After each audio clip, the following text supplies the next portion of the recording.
interview de Didier Pachou, président du GMPI, Association de prévention contre les dérives sectaires, sur le thème Les nouvelles sorcières sur les réseaux sociaux, en avril 2024.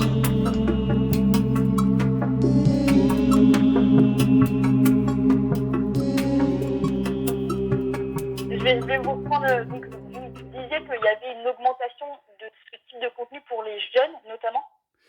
Oui, alors en gros, c'est un phénomène global. Avant le Covid, avant l'avènement de la visioconférence, le New Age et tous ces avatars, c'est-à-dire y compris la sorcellerie, la voyance et tous ces trucs-là qui se rattachent, je dirais, à la pensée magique et qui s'intègrent au Nouvel Âge, au New Age, toutes ces pratiques étaient peu accessibles aux jeunes parce que ça demandait des moyens, etc. Et là, avec l'avènement de la visioconférence via le Covid, eh bien, les jeunes ont accédé à tous ces contenus et il y avait des contenus même gratuits ou quasiment gratuits sur Internet grâce à ça et sur les réseaux sociaux. Et donc, on a vu de nouveaux intervenants sur Internet, donc des gens qui posaient des contenus de plus en plus jeunes, puisque tout le monde donnait son avis sur le Covid, etc. Et puis bien d'autres trucs. Les sectes en ont profité, elles se sont invitées à la partie. Les complotistes, etc. Tout le monde s'y est mis. Et concernant la jeunesse, alors, il y a eu un engouement et qui correspond à ce qu'on observe depuis pas mal d'années. C'est-à-dire que le New Age et toutes ces pratiques un petit peu magiques auxquelles on donne parfois des noms techniques ou pseudo-scientifiques, quantiques, etc., à 80-90%, ce sont des femmes. Ça, c'est vraiment une observation récurrente. Ça semble concerner principalement les femmes. Donc avec le Covid et cet avènement de la visioconférence, cet avènement ensuite des réseaux sociaux aussi, YouTube, etc., ça a permis de faire exploser, je dirais, les contenus sur YouTube, les contenus très courts aussi avec la venue de TikTok, YouTube Short aussi. Ça a permis de la production de contenus très simples, très courts, qui demandent peu de moyens, et pire encore avec les intelligences artificielles qui ont permis d'améliorer les contenus, de créer même des contenus, donnant donc toutes les facilités techniques et la gratuité quasiment. Et c'était le gros problème de la jeunesse. Donc du coup, on se retrouve actuellement avec plein de jeunes qui se sont nourris toutes ces vidéos, qu'ils ont trouvées sur Internet pour faire leur propre contenu, leur propre petit business. Très souvent, les très jeunes, c'est beaucoup plus de l'ordre de l'amusement et puis aussi du plaisir d'être écouté, d'échanger et puis d'avoir un ascendant sur les autres. Et puis petit à petit, ça prend une tournure de business quand ça marche vraiment très bien. Parce que finalement, ça peut rapporter de l'argent. Que moi, sur les réseaux sociaux, alors on voit, il y a une partie qui est un peu fun, même féministe, avec des petites potions qui n'ont pas l'air très dangereuses. En fait, il y a deux faces à ce phénomène. On a un phénomène qui semble bénin comme ça, mais il y a des dérives possibles. Évidemment. Alors, on en voit. Alors, il y a leurs aînés. J'ai eu, je crois que c'est hier ou avant-hier, pareil, une dame qui était concernée par ce genre de situation, un truc quand même très inquiétant, où une voyante, sorcière et thérapeute tout à la fois propose aussi des potions. Et donc elle s'en est sortie, mais sa sœur qui souffre d'un handicap mental y est toujours, et donc elle risque d'être exploitée à fond. Et puis les fameuses tisanes ou potions, et qu'est-ce qu'il y a dedans? Avec quels produits elles sont faites? Est-ce que ces produits ne sont pas contre-indiqués par rapport à certaines pathologies, etc. Enfin, il y a plein de questions qui se posent. Ce sont des apprentis sorciers, en fait, mais surtout des apprentis médecins qui ne seront jamais médecins, qui s'occupent de la santé de nos concitoyens, et ça les rend dangereux parce qu'ils n'ont pas les compétences. En plus, leur méthode relève de la pensée magique, voilà, c'est du bullshit, voilà, pour être simple. Pourquoi ça se développe comme ça? Est-ce qu'il y a un besoin chez les jeunes? Il y a un besoin de trouver du sens?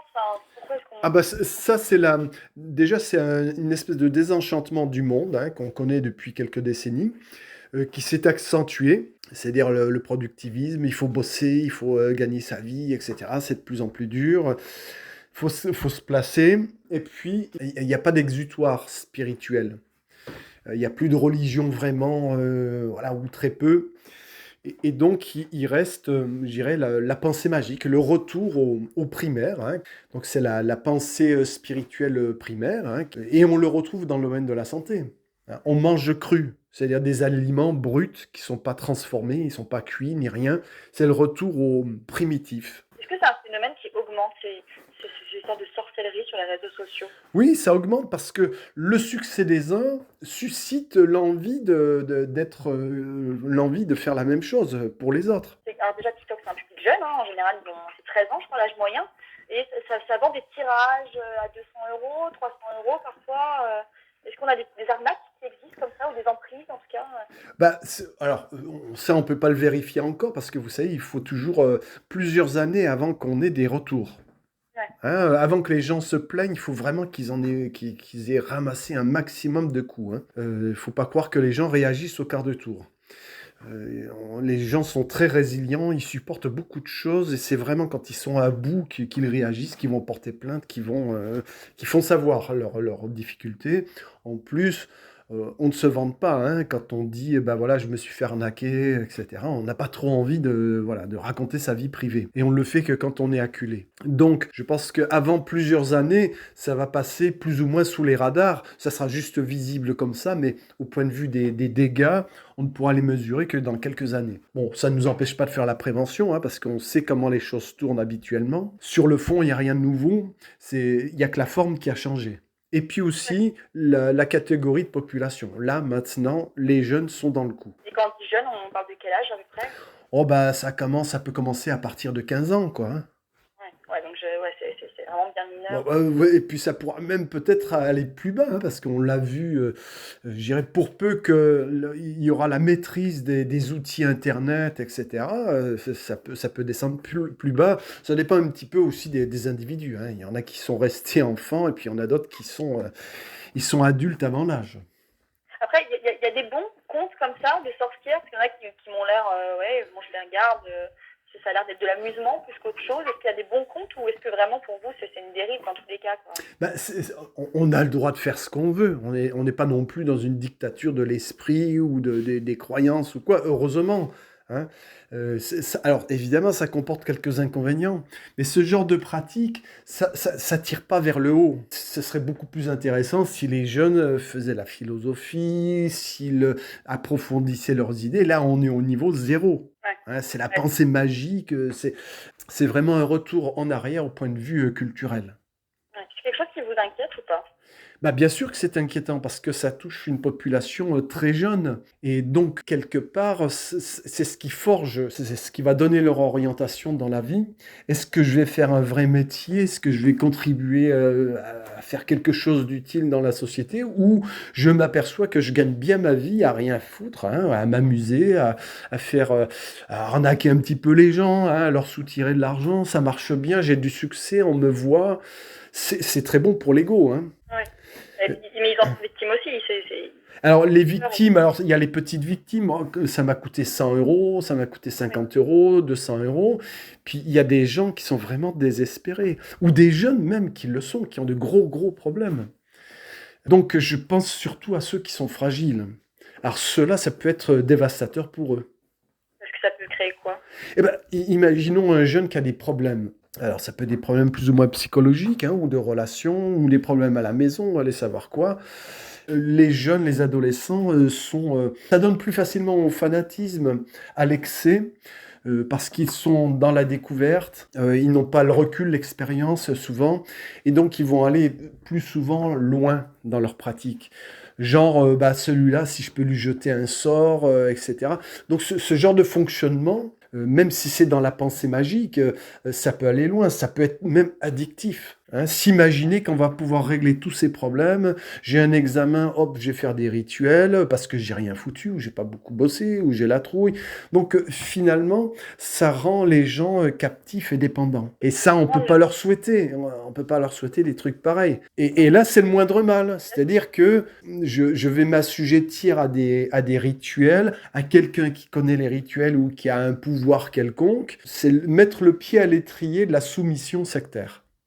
Et j'ai vu une étude, alors qui date, je me souviens plus trop, de 2021, qui disait que les gens croyaient de plus en plus aux sorcières, à l'ésotérisme. Ah bah ça, c'est une grande tendance actuelle. On a eu le New Age babacou, le plus ou moins orientalisant des années 70.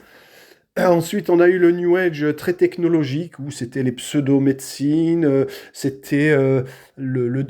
on cachait le discours spirituel, enfin le vocabulaire spirituel, et on le transformait par un vocabulaire philosophique, psychologique, pseudo-scientifique. Et maintenant, sans complexe, on est je dirais, dans la spiritualité la plus primitive possible, la plus terre-à-terre, c'est-à-dire le distributeur de bénédictions et de prospérité, de guérison, etc., en utilisant des recettes. En conclusion, je dirais bienvenue au retour à l'âge de pierre et de la terre plate.